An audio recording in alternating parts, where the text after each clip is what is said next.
Buenos días a todos. Es un honor que ustedes estén aquí en la universidad, en este congreso de la RIE, en este 11º congreso de la RIE. Es el tercer día ya de congreso. Muchísimas gracias por acompañarnos, muchísimas gracias por estar aquí compartiendo su experiencia, compartiendo sus conocimientos. Vamos a dar inicio. Recordemos que tenemos 20 minutos para cada presentación y después al final tendremos un tiempo para las preguntas que nos hagan llegar. Bueno, vamos a dar inicio con Miguel Ángel Rey, si nos haces favor.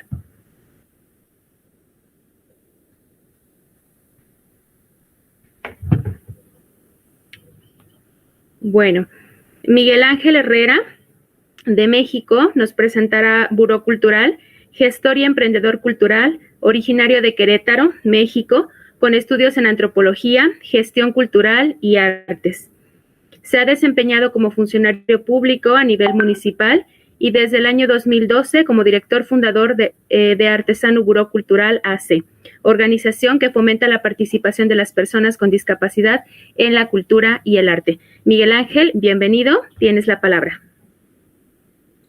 Muchas gracias, muy buenos días a todos los que nos están acompañando en este encuentro y a mis compañeros de panel, Jorge Lanzagorta y a Juliana Cabeza. Pues bueno, me tocará hablar un poco de las experiencias que hemos tenido en Buró Cultural. Soy Miguel Ángel Herrera, director y presidente de esta institución y brevemente antes de iniciar quiero agradecer al Encuentro Internacional Prácticas Emergentes en Discapacidad y Procesos Sociales y Políticos en la Pandemia, de la Red Internacional de Investigadores y Participantes sobre Integración e Inclusión Educativa, en alianza en esta ocasión con la Universidad Autónoma de Querétaro, de donde yo además soy egresado de antropología, así que pues es el doble el gusto de estar aquí con ustedes. Pues bien, voy a hablar un poco, al final parece que hay un espacio de preguntas y respuestas, así que con mucho gusto esperaré su retroalimentación si es que quedara algún espacio por aclarar. Bien, pues yo hago gestión cultural. Yo estudié antropología porque en aquella época, ya hace algunos años cuando yo estudié la licenciatura, pues no había carreras, no había licenciaturas de gestión cultural. Ahora no solo hay licenciaturas, sino hay maestrías y doctorados en gestión cultural. En aquella época ni siquiera se le decía gestión cultural, sino se hablaba de la promoción cultural, de los promotores culturales. Y en la promoción y en la gestión cultural en México hay una gran aportación, una gran participación por parte de la antropología mexicana. Hay una historia por escribir en torno a esta aportación de la antropología a la gestión cultural y a la promoción cultural.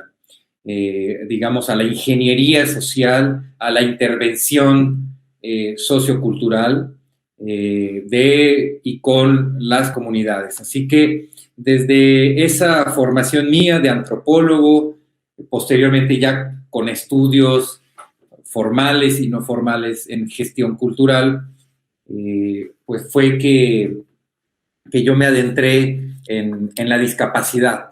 Entonces, la gestión cultural sería por llamarlo de alguna manera, este campo profesional que aprovecha el recurso de la cultura para generar proyectos de desarrollo comunitario, de desarrollo social, que pretende aportar un valor, que pretende transformar, que pretende, como decía, aprovechar el recurso de la cultura entendida como un recurso, es un discurso que llevará entre 20 y 30 años, incluso retomado por instituciones financieras, como el Fondo Monetario Internacional, que comenzaron a hablar de la cultura ya no como un fin en sí mismo, sino como un recurso, como un medio para lograr ciertos objetivos. En ese discurso del recurso de la cultura es donde se monta la gestión cultural y desde el cual les estaré yo hablando de las experiencias que he desarrollado como profesional de la gestión cultural. Pues bien, ¿qué es Buró Cultural? De lo cual les voy a hablar. En esta ocasión no voy a compartir imágenes ni videos, así que las personas con discapacidad visual que nos acompañen, pues no se perderán de imágenes. Algunas quizá las evoque y las describa un poco para que nos acompañen con su imaginación. Quiero dar la bienvenida a Jorge Aldo, nuestro intérprete de lengua de señas. Gracias. Bien, entonces, ¿qué es Buró Cultural? Pues Buró Cultural es una organización sin fines de lucro, es una asociación civil formada en el año 2015 que tiene de manera sintética por objetivo promover la participación de las personas con discapacidad en la cultura, ya sea como consumidores culturales, como productores culturales, como investigadores o como estudiantes, como personas que se están formando. En Buró Cultural tenemos 3 programas de trabajo principales con los cuales estructuramos nuestros proyectos. El primero es el hilo negro, que allí trabajamos todo lo que tiene que ver con imagen y ceguera, principalmente fotografía y ceguera. El segundo es el Festival Oxímoron, Festival Internacional de Arte y Cultura desde la Discapacidad. Y el tercero y más reciente es Da Dance, un proyecto que promueve, que trabaja con la danza contemporánea y personas con discapacidad, en particular personas con discapacidad intelectual y todavía más en particular con personas con el llamado síndrome de Down. Bueno, ¿y cómo nace Buró Cultural? Es además una recurrente. Mucha gente te pregunta, bueno, ¿y por qué te involucras? Miguel, tienes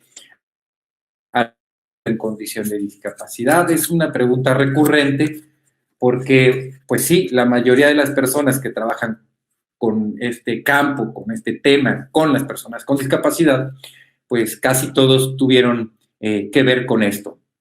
En mi caso, les quiero compartir a todos los que nos acompañan, pues tiene que ver con, más bien con una condición de vida, con una sensibilidad mía particular, que en algún momento, durante muchos años, tuvo que ver con la depresión, con el clínicamente trastorno depresivo persistente, que en mi caso la depresión no era un síntoma de otras cuestiones de salud mental, pero pues digamos que esta condición de discapacidad psicosocial, la depresión, pues de manera muy intuitiva y natural me llevó a tener afinidad con las personas con discapacidad, aún y que yo en su momento no considerara o no hubiese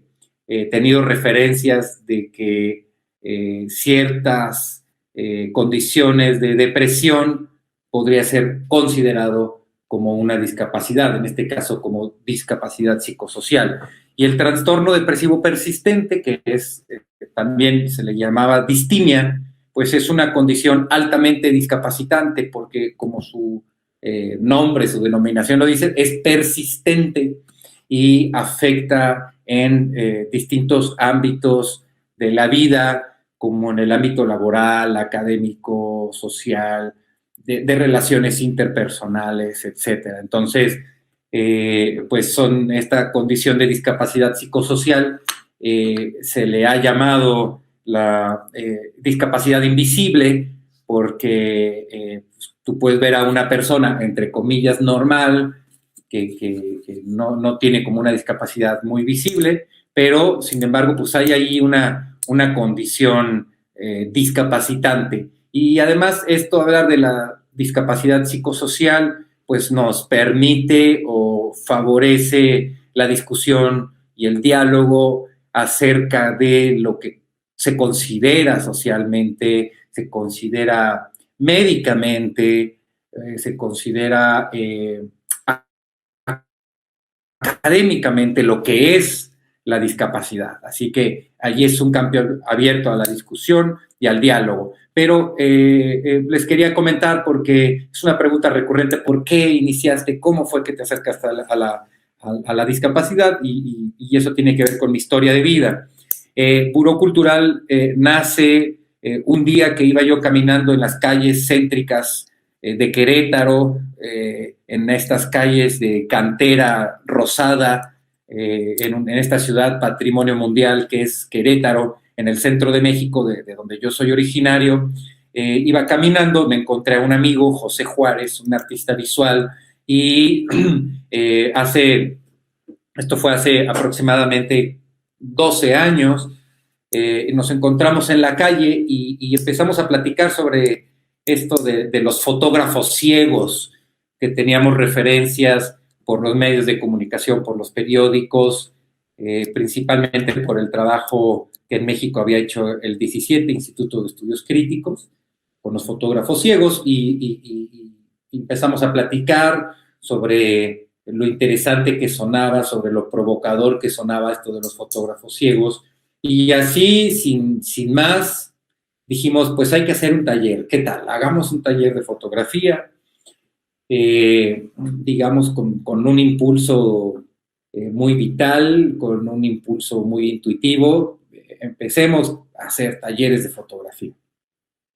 Entonces, en el año 2012 empezamos a hacer un taller de fotografía, y ese taller, con el tiempo, pues fue creciendo y fue generando un gran movimiento que pues devino en otros proyectos, ya no solamente formativos, sino proyectos de producción cultural, como producir exposiciones o libros. Bueno, un libro, un proyecto editorial que se llama El Hilo Negro, que si los buscan ustedes en Google, El Hilo Negro, fotografía de ciegos o fotógrafos ciegos, podrán encontrarlo y consultarlo en internet.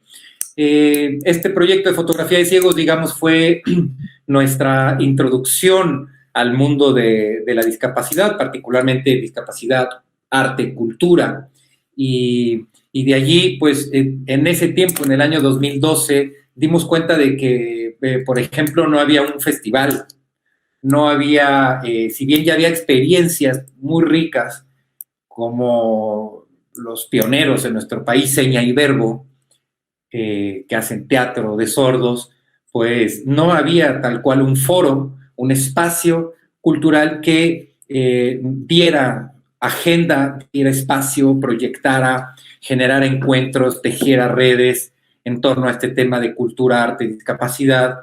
Y nos dimos a la tarea de fundar un segundo programa de trabajo, como les comenté, el Festival Oxímoron, y desde el año 2013 el Festival Oxímoron lleva 7 ediciones, se ha convertido en un punto pues de referencia a nivel mexicano y también a nivel Latinoamérica y a nivel internacional.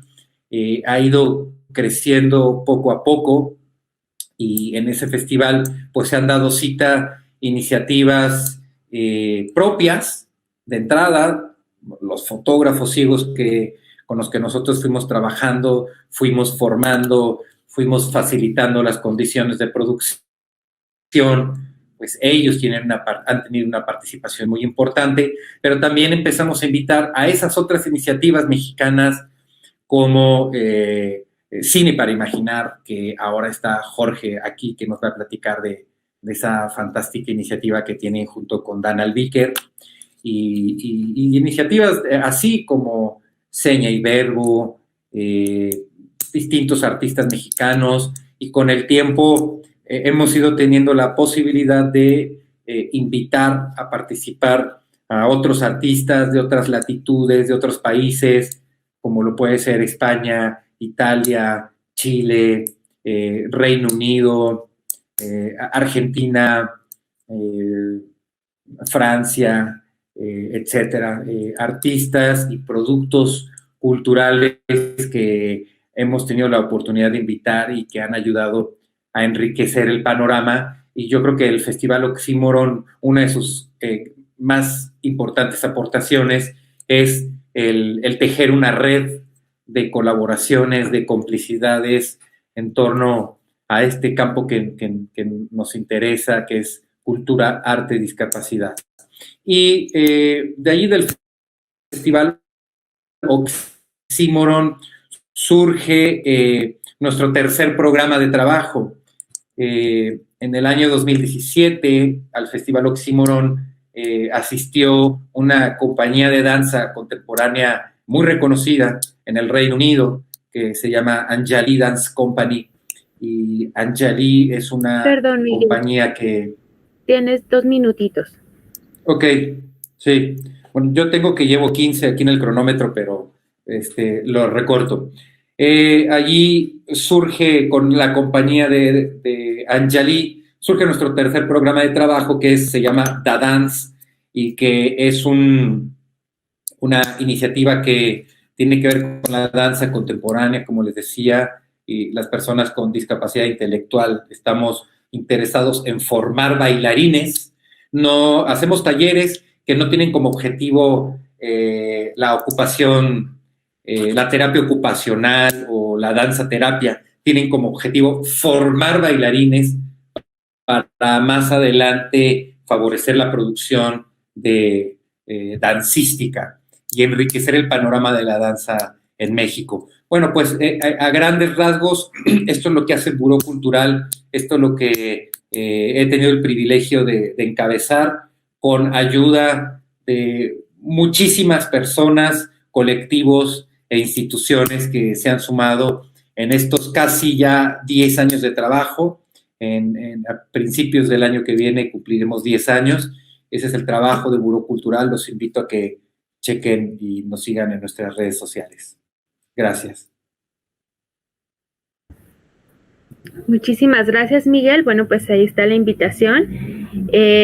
Gracias también a Jorge Aldo, quien nos ha estado interpretando la conferencia. Vamos a dar paso a Juliana Cabeza, de Argentina. Ella es abogada y contadora,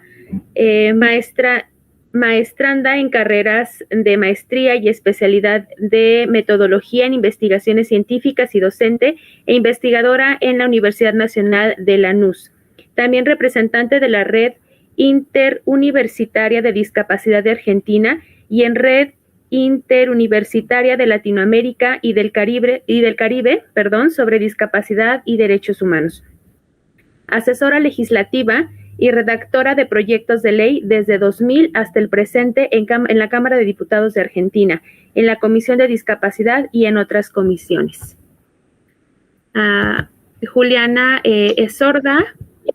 Déjenme le escribo para que dé inicio.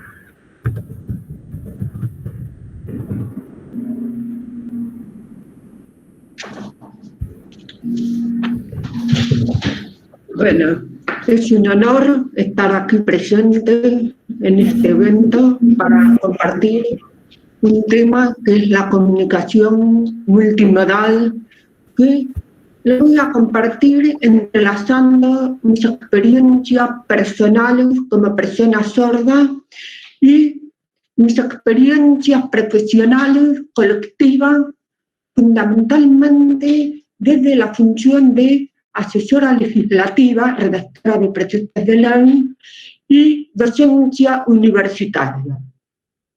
La comunicación multimodal se construye, entiendo yo, a partir de dos ejes. Por un lado, la comunicación y por otro lado, la diversidad. La comunicación es inherente a la condición humana. el ser humano se comunica porque construye su propia subjetividad y el vínculo con el otro. Es una necesidad ineludible. Por otro lado, la diversidad generalmente se entendía en dos planos. Por un lado, la diversidad entre personas con y sin discapacidad, y por otro lado, con relación a los colectivos de personas con discapacidad. Pero hay un tercer plano que no siempre está presente en las reflexiones académicas o en el diseño de políticas públicas estatales, que es la diversidad hacia adentro de un colectivo de personas con discapacidad. En el colectivo de las personas con discapacidad auditiva se presenta ese tercer plano, que es la diversidad comunicacional o comunicación multimodal. Por un lado tenemos a las personas sordas que transmiten oralmente en idioma español. Por otro lado tenemos personas sordas que transmiten de manera visogestual en idioma de lengua de señas. Y por último tenemos personas bilingües que son bilingües tanto en comunicación como en idioma. En ese contexto tenemos que reflexionar sobre el rol del Estado en el diseño y en la ejecución de las políticas públicas, que básicamente es apuntar a la inclusión a través de la operativización de los derechos humanos. Consecuentemente, sucede en esas políticas públicas que se produce una inclusión excluyente. ¿Qué quiere decir esto? Que se incluye un grupo y se excluye otro. Grupos que forman parte de un mismo colectivo de personas con discapacidad. Un ejemplo clásico es la presencia de un intérprete de lengua de señas en accesibilidad comunicacional en relación a los contenidos audiovisuales, pero se debería implementar una doble accesibilidad comunicacional, que es la presencia del intérprete y un programa de subtitulado. En este contexto de pandemia, la relevancia de esa doble accesibilidad comunicacional se destaca porque precisamente en la educación a distancia muchas veces se requieren subtitulados y no siempre está la tecnología disponible. Esto lleva a una reflexión que ¿cómo se debería construir este rol del Estado de una manera inclusiva? En primer lugar, entiendo que en este siglo XXI hay que romper con el binarismo oralismo versus lengua de señas. Porque, dado que la comunicación es inherente a la condición humana, entonces lo que es fundamental es tener en cuenta que esa comunicación y la toma de decisiones de la persona sorda son los ejes prevalentes. Y es lo que deberían tener en cuenta las responsabilidades profesionales involucradas en esos desafíos. La comunicación como inherente a la condición humana significa que es el primer derecho que debe garantizar el Estado. Hablo de garantizar porque es un derecho absoluto. Una persona, un ser humano que no tiene acceso a la comunicación es anularlo en su condición humana, en su dignidad. Luego hablamos de asegurar derechos. Asegurar habla en relación a recursos disponibles y progresivos. Entonces ahí es que aparecen los demás derechos como el derecho a la educación, el derecho al empleo, el derecho a la salud. No se debe confundir comunicación con dominio de la lectoescritura del idioma español. Son dos desafíos diferentes, pero juntos son los que construyen la inclusión de las personas sordas en una sociedad larga. Sin dominio de la lectoescritura del idioma español, una persona sorda no puede acceder a la educación y al empleo, que son los derechos que construyen la autonomía y la independencia personal, a una vida plena.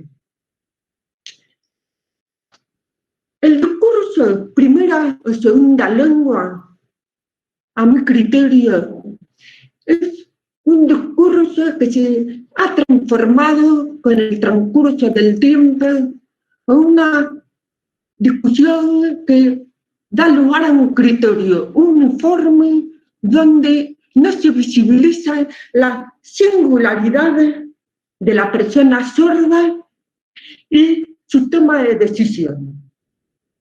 Eso significa que frente al bebé, al niño y a la niña sorda, que es donde se plantean los mayores desafíos, se debe poner a disposición todas las opciones de construcción de una comunicación, porque recordemos que es un derecho absoluto.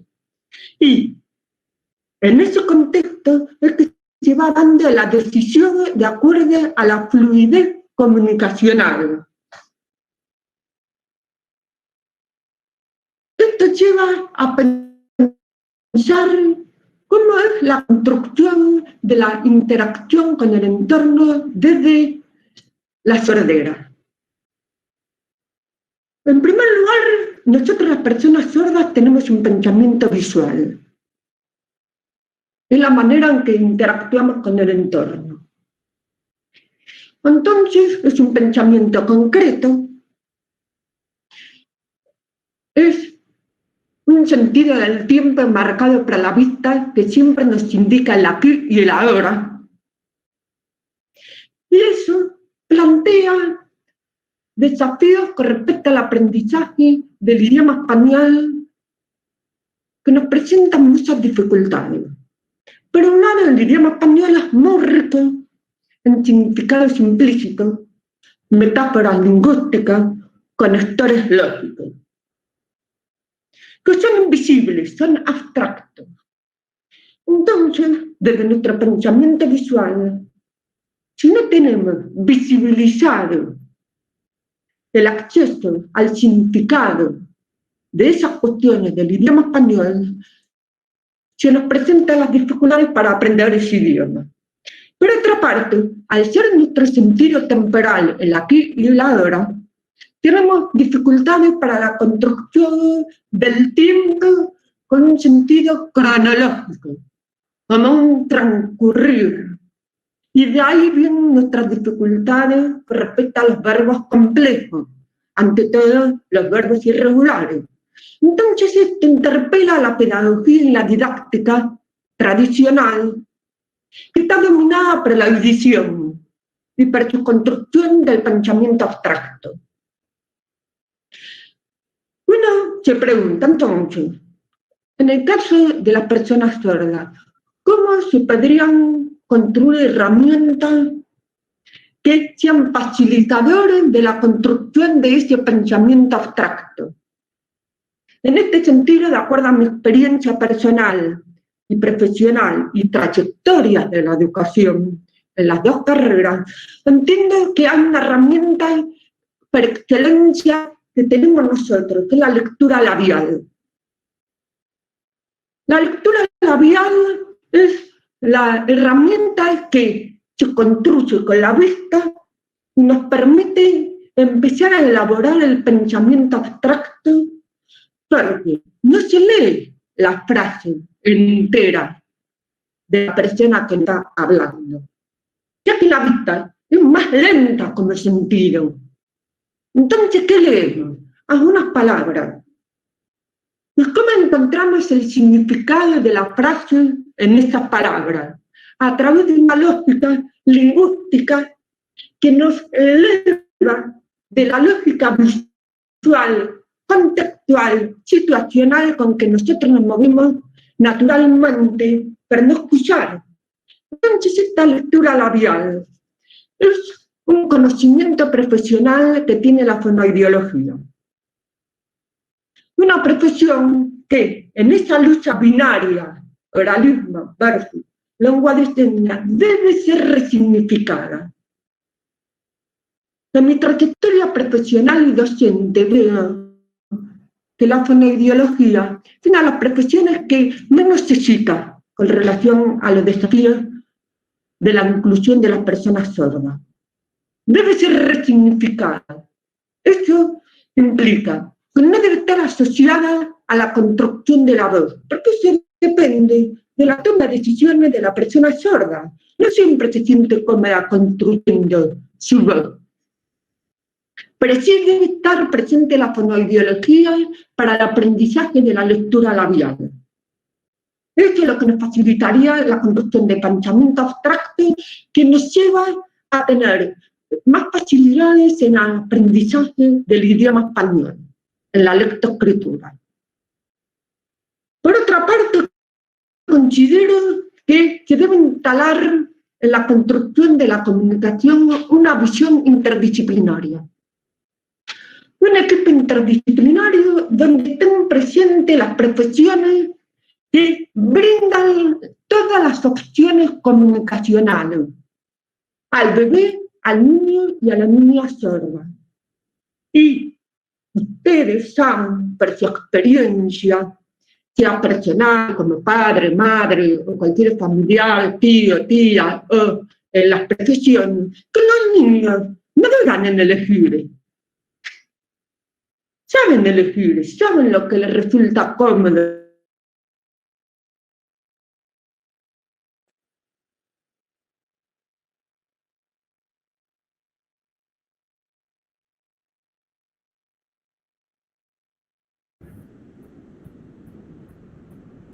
Esperemos que se pueda. Empezar a aprender profesionalmente a leer esa toma de decisión, acción disciplinaria. Bien, para ir cerrando, el rol del Estado en el seno e implantación de las políticas públicas hacia las personas sordas debe tener claro, en primer lugar, que la comunicación es un derecho absoluto, debe estar garantizado. Su construcción debe ir a la par de la construcción del dominio del idioma español en la lectoescritura. Ambas cuestiones llevan a un replanteo del significado de la fonoaudiología con respecto a la lectura labial, a la revisión pedagógica y didáctica en donde esté presente la diversidad de aprendizajes inherentes a cada condición de discapacidad. En relación a nosotros, las personas sordas, está el estereotipo, que muchas veces me lo han dicho, las personas sordas no comprenden, no es así, comprendemos. Lo que falla es la enseñanza. Esa revisión pedagógica didáctica debe ir a la visualización, a la visibilidad de presentar la comprensión de los significados implícitos, conectores lógicos y metáforas lingüísticas del idioma español para que podamos acceder desde el pensamiento visual. Y considero fundamentalmente que desde el Estado se debe garantizar el derecho a la participación política y cultural en la construcción de la identidad individual y de la identidad colectiva. Esto se relaciona con lo que nosotros, las personas sordas, hablamos dentro de nuestro colectivo. Nociones de cultura sorda, nociones de patrimonio lingüístico-cultural. No tenemos posiciones coincidentes.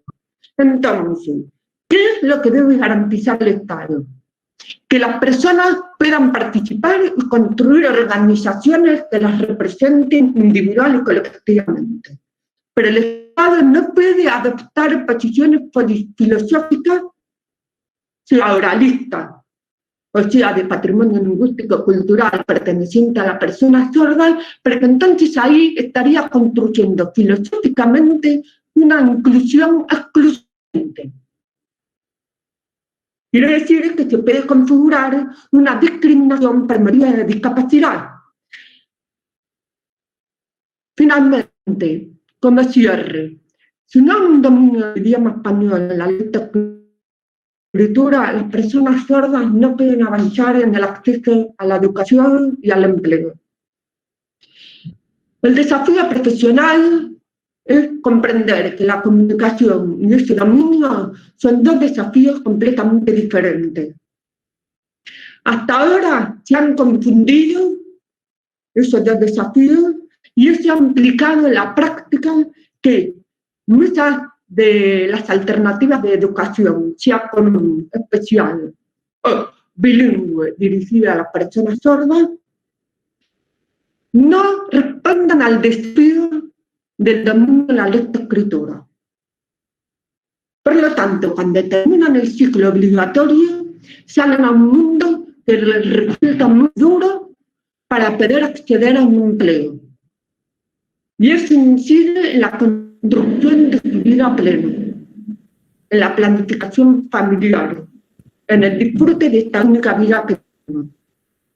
Es esencial romper con el binarismo y empezar a construir una mirada interdisciplinaria, integral, que respete la toma de decisiones, brindando todas las opciones. Pero dentro de esas opciones, cualquiera sea la comunicación elegida, para mí es clave el aprendizaje de la lectura labial.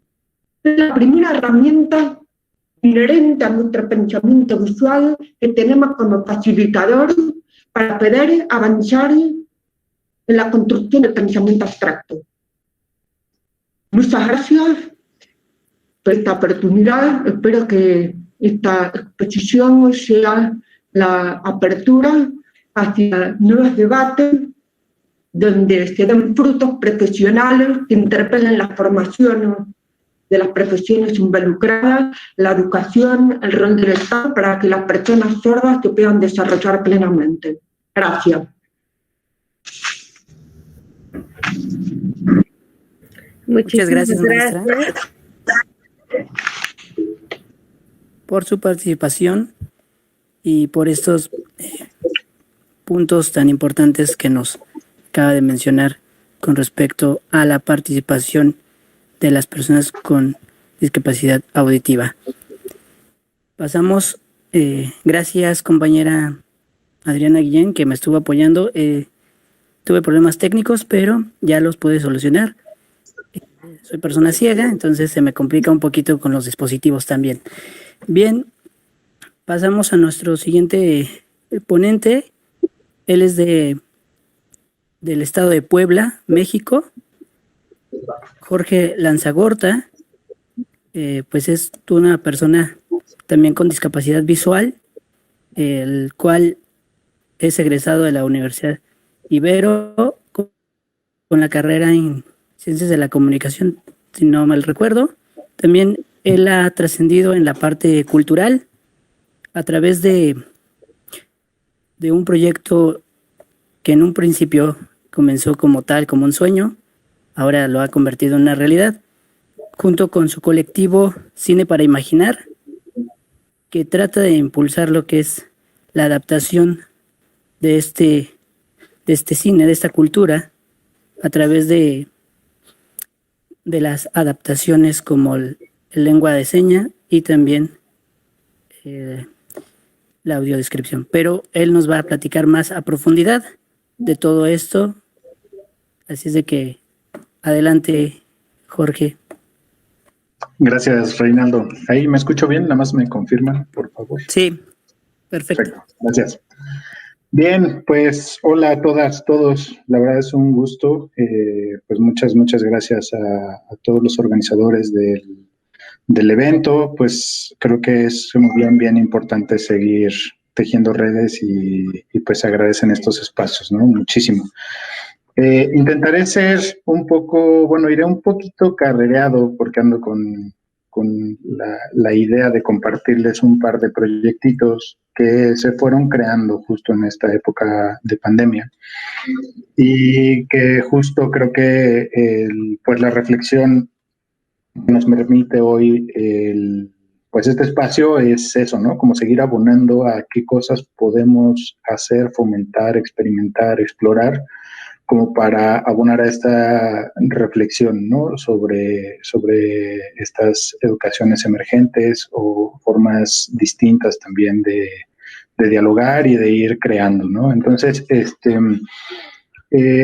dentro del colectivo Cine para Imaginar, les explico brevemente, pues llevamos ya 10 años trabajando en el tema de la accesibilidad de los medios audiovisuales. Hemos trabajado en cuestiones de cine, de televisión, de teatro, haciendo accesibles contenidos a través de la audiodescripción para personas con ceguera y baja visión, y también a través de la lengua de señas y el subtitulado especial, el closed caption, para las personas de la comunidad sorda. Esto ha sido pues todo un proyecto que empieza desde formas muy empíricas y pues se ha ido profesionalizando, ¿no? Pues más allá de contarles de la historia del colectivo, que pues es algo que estaría muy bonito que quienes se interesen en estos temas de la accesibilidad del audiovisual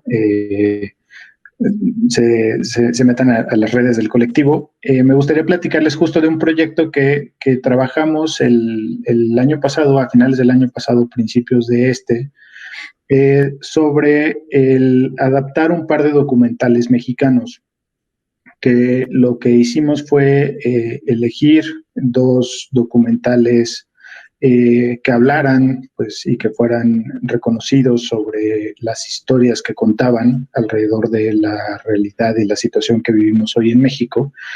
Y a partir de la producción de la accesibilidad de esos documentales, pues trabajar otras cosas con la comunidad de personas con discapacidad sensorial, tanto con ceguera como de la comunidad sorda, y pues a partir de esos encuentros, esos diálogos, pues descubrir muchas cosas, ¿no? Entonces, lo que hicimos fue, se eligieron 2 documentales, uno que se llama Hasta los dientes, de Alberto Arnaut, y otro de Tempestad, de Tatiana Hueso, que los 2 documentales son de la época por ahí de 2010, 2011, de la época, digamos, del calderonato de Felipe Calderón, y que habla sobre 2 cuestiones, o sea, como muy complejas, ¿no? El de Hasta los dientes habla sobre un evento que hubo en Monterrey, donde un grupo de militares asesinó a 2 estudiantes del Tecnológico de Monterrey,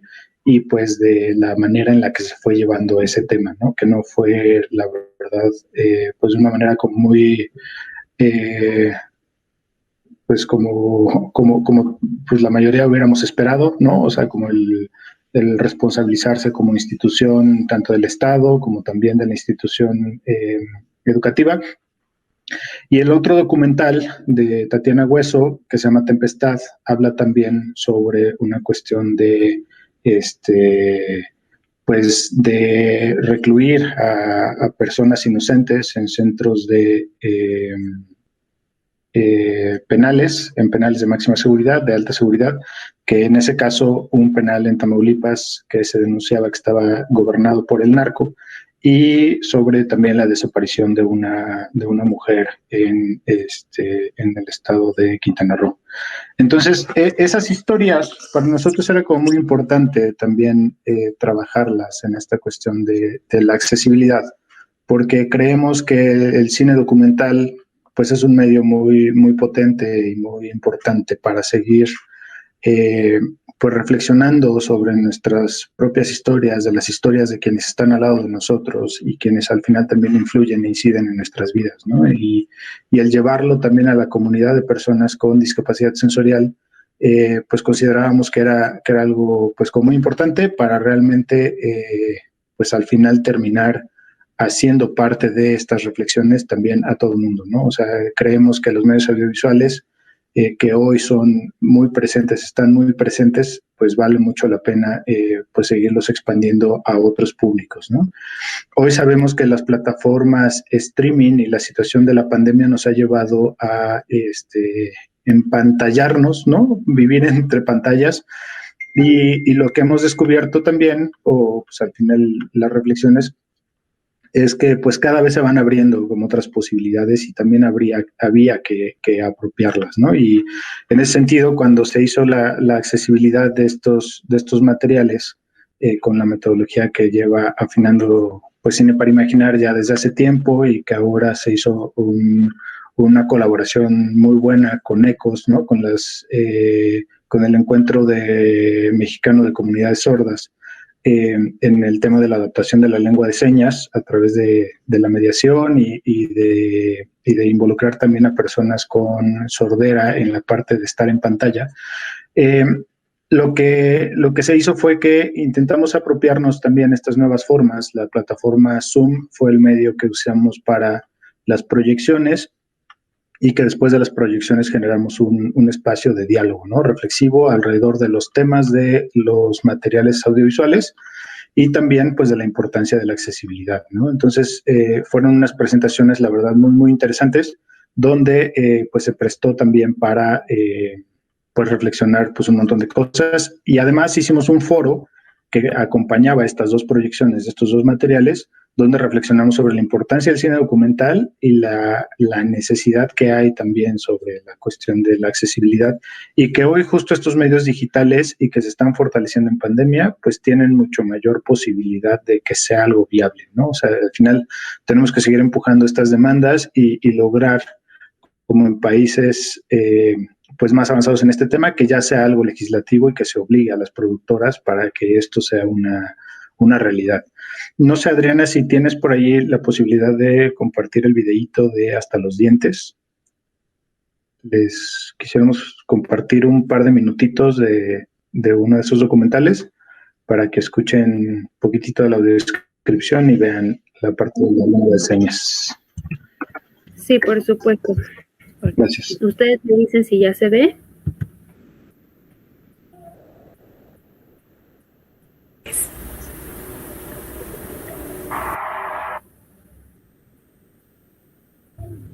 ¿Ya lo pueden ver?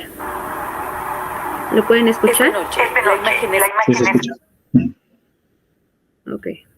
A color. Es el mismo pasillo dentro de una universidad. Está iluminado por las lámparas encendidas. Hablaron por teléfono y me dijeron, mira, andamos buscando a mercado porque vinieron de Monterrey, ahí está muchacha medio para velar, porque carrera, llegó Jorge y llegó también Javier, y le dije, fíjate porque hablamos del técnico, le dio la información.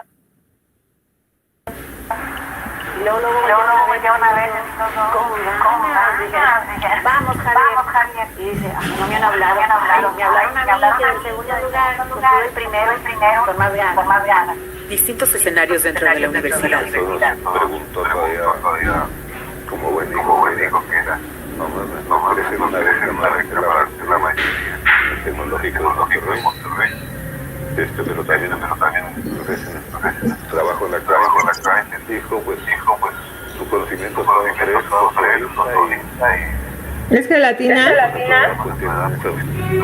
¿Me serviría? Resulta que cuando se para maestría, no sé si sería mejor o su calificaciones, cuando le ofrecieron la beca para doctorado. Varios jóvenes están sentados en una mesa de la cafetería de la universidad. Y él iba emocionado. Primero por estaba el técnico. O sea, para él era posible que podía él hacer, ¿verdad? Pues para él fue lo máximo. Bien, pues bueno, ese era solamente un pequeño clip del documental Hasta los Dientes de Alberto Arnaud. Y pues justo esta forma como lo estamos haciendo ahorita, pues se presta, ¿no? A través de estas videollamadas, y generamos pues grupos cerrados, pero la verdad la participación de la gente, se sumó gente incluso de otros países a las proyecciones, donde tuvimos pues entre 100 y 150 participantes por cada una de las proyecciones, y que justo también abre otra reflexión sobre la necesidad de crear estos espacios accesibles, donde pueda haber un diálogo abierto, ¿no? Incluyendo a la comunidad sorda, y pues donde se busque también pues justo darle como esta parte, o abrir esta parte positiva de todas estas plataformas digitales que pues hoy en día están abriendo otras posibilidades también hacia la comunidad de personas con discapacidad, ¿no? Y bueno, este proyecto, la verdad es que nos impresionó como por la cantidad de gente que se fue sumando, de la gente que formó parte del foro y de las dos proyecciones, y justo eso pues al final genera como esta reflexión de que es necesario y es importantísimo seguir empujando a que estas cosas sucedan, y que ya se está poniendo hoy también sobre la mesa que son metodologías o formas de ser accesibles los medios, pues súper viables, y que ojalá pues estas plataformas sigan pues invirtiéndole también a esta parte, ¿no? Cuando uno escucha los números de cuánto han crecido esas empresas y de cuánto dinero le están destinando a nuevas producciones, pues se pensaría que sí pudiera haber como cierta partida para el tema de la accesibilidad, ¿no? Y bueno, el otro proyecto que les quería compartir, yo también formo parte, soy integrante de una organización civil que se llama Fucho para Ciegos, que abordamos el tema del trabajo social comunitario con personas con discapacidad visual a través de lo que es el fútbol sala para ciegos, ¿no? El fútbol sala para ciegos es un deporte relativamente nuevo en México, lleva 11 años de existir, pero ha crecido de una manera muy grande, como por todo lo que significa el fútbol en la cultura mexicana. Ya hoy en día, este año, se creó una liga a nivel nacional que ya tiene participación de 10 equipos en distintos estados. Pero bueno, esa es, digamos, como la parte deportiva, ¿no? Y justo las cosas paralelas que trabajamos en Fucho para Ciegos, con el pretexto del fútbol, pues son un montón de actividades que buscamos justo eso, ¿no? Aprovechar que la pelota nos está congregando y nos está juntando en espacios y nos está fomentando como este sentido de pertenencia para poder detonar otro tipo de actividades, ¿no? Y ahora también en la época de pandemia, también haciendo énfasis, hubo un proyecto en particular. Digo, en general también se ha intentado migrar de lo que es la práctica del deporte y de los talleres y las charlas que se generan en Fucho para Ciegos, que se han intentado migrar también pues a todas estas particularidades digitales, que justo por la diversidad también de los públicos y de las poblaciones con las que trabajamos, pues no hay pues un 100% de oportunidad de que toda la población se conecte y utilice estos medios por diferentes cuestiones. Nosotros estamos físicamente en la ciudad de Puebla, pero trabajamos también con mucha población que está en municipios en los alrededores, gente de comunidades rurales, en fin, es una población muy, muy diversa. Y pues se ha hecho como un gran esfuerzo, ¿no? También para poder promover entrenamientos, actividad física, muchos espacios de diálogo, ¿no? O sea, de pronto organizamos entrenamientos sabatinos entre hombres y mujeres, que también tenemos equipo femenil. Y pues antes... 3 minutos, por favor, Jorge. Okay, gracias. Antes de los entrenamientos, pues siempre se busca generar estos espacios de diálogo con algún tema, ¿no? Esta vez se ha trabajado mucho el tema de la salud mental, fomentar muchísimo el ejercicio y la buena alimentación como para el cuidado. Y pues bueno, justo con estas mismas formas se creó un proyectito muy chiquito que tuvo que ver con el hacer un proyecto híbrido entre lo digital y lo presencial, o las actividades más bien, digamos, como en presenciales, pero presenciales en cuanto al material, ¿no? Y entonces lo que hicimos fue diseñar un proyecto para trabajar con niños y niñas de la población del equipo infantil que tenemos, y fue el repartirles distintas plantas en cada una de las casas de la población para que fueran haciendo una serie de dinámicas alrededor del tema del autocuidado, ¿no?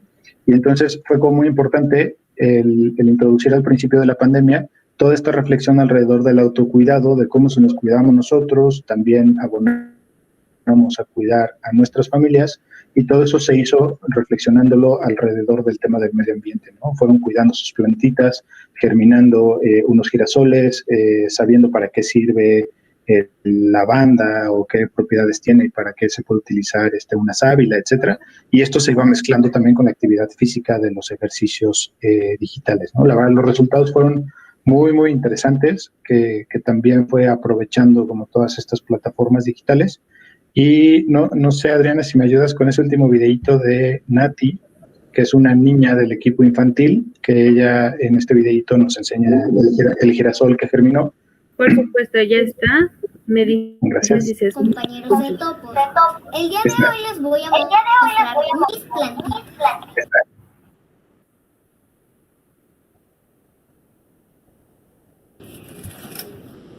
Esta planta que les voy a mostrar el día de hoy se llama albahaca. Esta planta tiene las hojas muy chiquitas, pero tiene un olor muy fuerte a medicina.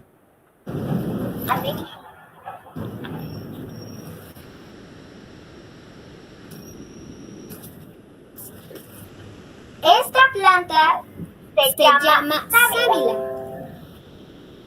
Tiene unos picos que son como espinitas. Pero esta planta lo que pasa es que no tiene olor. Pero cuando la corta se siente babosa. Esta planta que les voy a mostrar es el romero. Esta planta tiene Si quieres lo cortamos ahí, Adriana, para que cierre. pero tiene un olor también fuerte. Las tres son color verde. Lo que voy a hacer el día de hoy para aplicarles agua. Perfecto, ya. Listo, Jorge. Bien, Listo, gracias. Jorge. Pues ya nada más para cerrar rapidísimo, justo lo que mostraba Nati con las plantas, pues fue algo que se logró poder compartir con todos los niños y las niñas para que aprendieran muchas cosas. Y al final el producto que se entregó o que se fue recopilando fue también algo que a través de, pues, de estas tecnologías que nos lo permiten, a través de mensajes de voz, de WhatsApp, se fueron haciendo varias reflexiones con el equipo, con las mamás, con los papás, con los niños, las niñas, y se creó un podcast para poder, digamos, compilar como todas estas reflexiones, y fue algo que la verdad pues fue acompañando a los niños y a las niñas en sus procesos también de el encontrarse en una situación de pandemia que les pues transformó la vida como a todos y a todos nosotros, ¿no? Entonces, pues estos dos proyectos, tanto a través de Cine para Imaginar como de Fucho para Ciegos, se buscó como dar este giro y ver cómo se aprovechaban como las nuevas tecnologías, y creo que o sea, las dos cosas se pudieron aprovechar muy bien, pero en el caso de los niños y las niñas, el hacer algo híbrido entre materiales físicos en casa, el compartir con sus demás compañeros y compañeras en WhatsApp, y lo digital para entrenar, pues fue algo que la verdad funcionó excelentemente bien.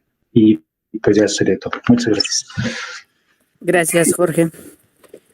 Bien, pues bueno, fueron nuestras participaciones. Como bien lo pueden ver, todo es parte de la cultura. Esta participación de las personas con discapacidad en este tema de la parte cultural es sumamente de importancia, ya que despierta en ellos grandes capacidades y talentos.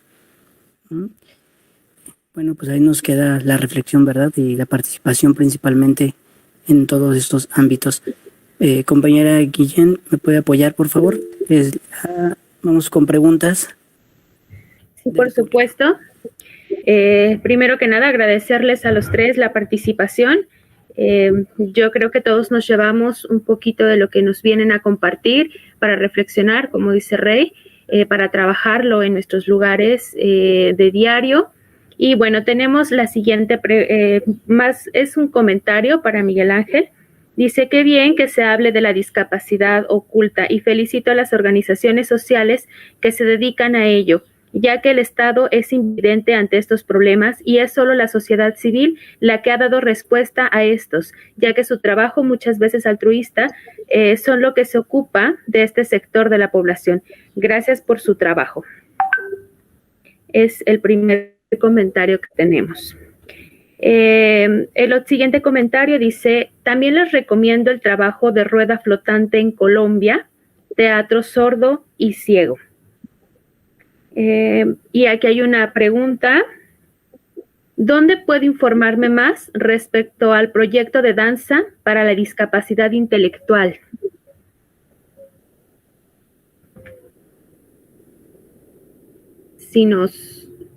Creo que será Esta es más, Sí, es correcto, es para el compañero Miguel. Sí, claro que sí. Bueno, el rol de las organizaciones de la sociedad civil, por lo pronto en México, que es pues, donde conozco más, es importantísimo. Sí, las instituciones públicas, ya sean municipales, estatales o federales, pues definitivamente tienen que asumir un compromiso mucho más protagónico en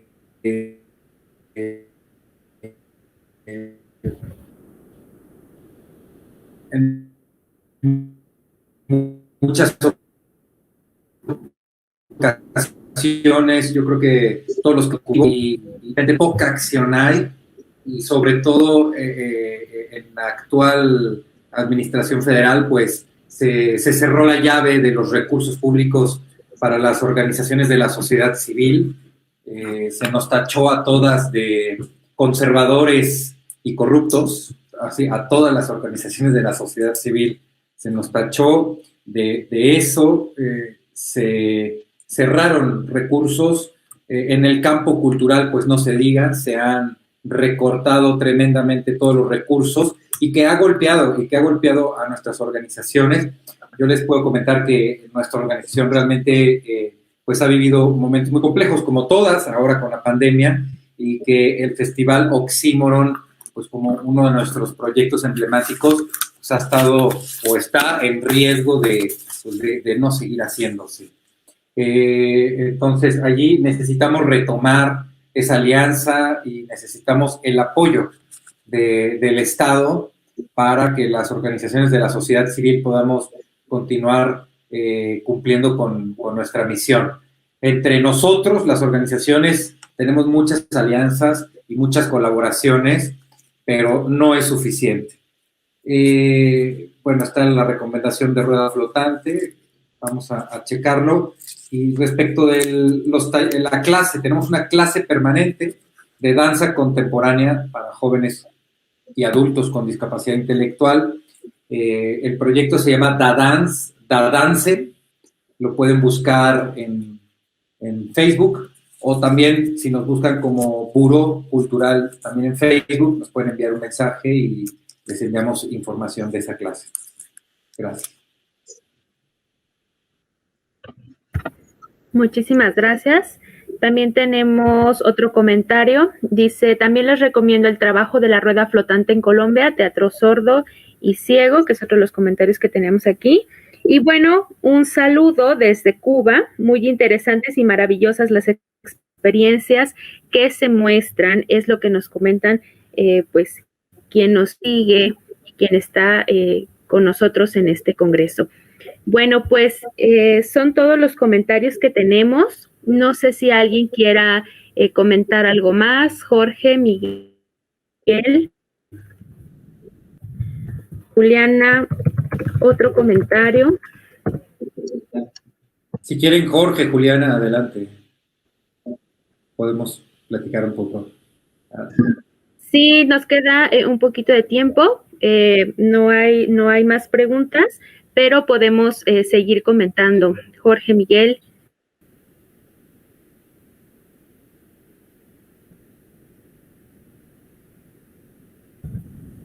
Le escribo a Juliana porque...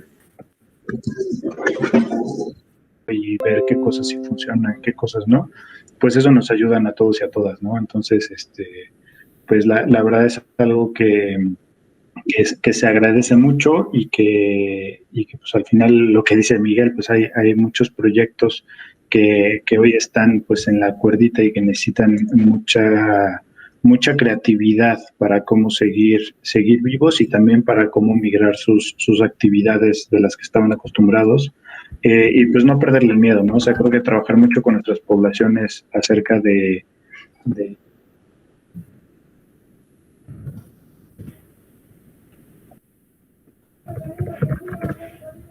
¿Ya no te escuchaste, Jorge? No sé dónde, sí. Listo. Bueno. Ya. Sí, Sí, pues ya no sé desde dónde me quedé, pero sí, justo eso, ¿no? O sea, como la invitación a que sigamos pues compartiendo lo que cada quien va explorando desde sus propios proyectos y vidas para ayudar a fortalecer a los demás y las demás, ¿no?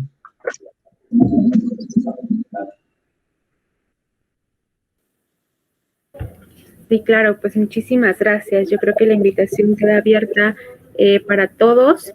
Y bueno, Juliana prendió su micrófono.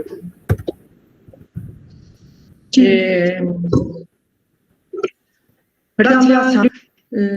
Bueno, lo que yo solo quería compartir el comentario que este evento lo que ha visibilizado es que las desigualdades sociales en relación a las personas con discapacidad en la pandemia se han profundizado.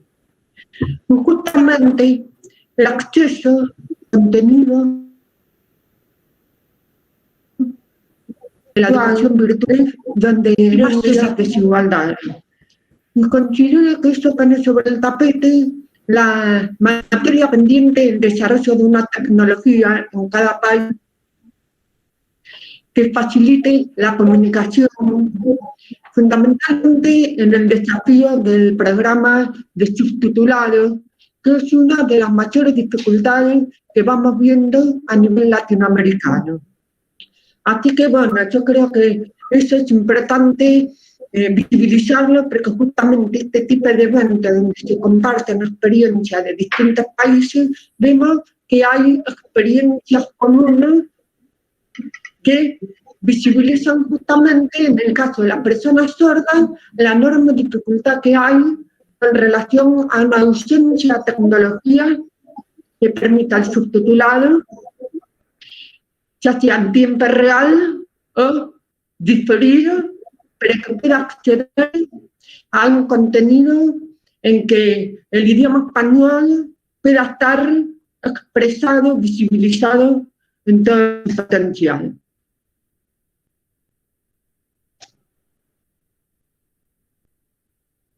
Y que muchas gracias. Gracias por la participación, por este tema tan importante, y lo principal que acaba de mencionar cada uno de ustedes es sumamente relevante y que motiva realmente a seguir impulsando este tipo de eventos, y que realmente nos pone en una situación, vuelvo a repetir, de reflexión y de poder avanzar en estos tiempos. Compañera Guillén, ¿algún otro punto, por favor? Gracias. No, pues comentarios ya no hay, preguntas tampoco. Estaríamos cerrando con esto. Les agradecemos infinitamente a quienes nos acompañaron el día de hoy, al último día de Congreso. Ha sido una tarea ardua y titánica, pero hemos estado muy, muy emocionados por estar aquí con ustedes el día de hoy y los 3 días de Congreso en el 11º Congreso Internacional de la RIE. La Universidad Autónoma de Querétaro también les brinda pues un agradecimiento muy, muy grande a todos nuestros participantes y los que están detrás de la pantalla viéndonos por las redes sociales, que han estado al pendiente de todas las transmisiones de los webinars y de las mesas de trabajo. Les agradecemos muchísimo a Jorge Lanzagorta Gallardo, a Miguel Ángel, a Juliana Cabeza. Les agradecemos la participación el día de hoy, sus experiencias. También le agradecemos a Jorge Aldo, que fue nuestro intérprete el día de hoy, por este trabajo que siempre es impresionante, pues la interpretación en lengua de señas. También agradecerle a Reinaldo, quien estuvo con nosotros también moderando esta mesa. Y bueno, una servidora, Adriana Guillén, que estoy encantada de haber escuchado, compartido y conocerlos a todos ustedes. Si no hay más comentarios, más dudas, muchísimas gracias a todos. Los invitamos a que salgan de esta transmisión y puedan ingresar a la siguiente en la página principal. Muchísimas gracias. Agradezco a todas y a todos su asistencia a esta sala, Agradezco también a todas las ponentes que nos acompañaron el día de hoy y que no sea la primera, sino que sean más participaciones en próximos eventos. Muchísimas gracias. Gracias a ustedes, un gusto saludarte, Jorge y Juliana, mucho gusto. Gracias, hasta luego.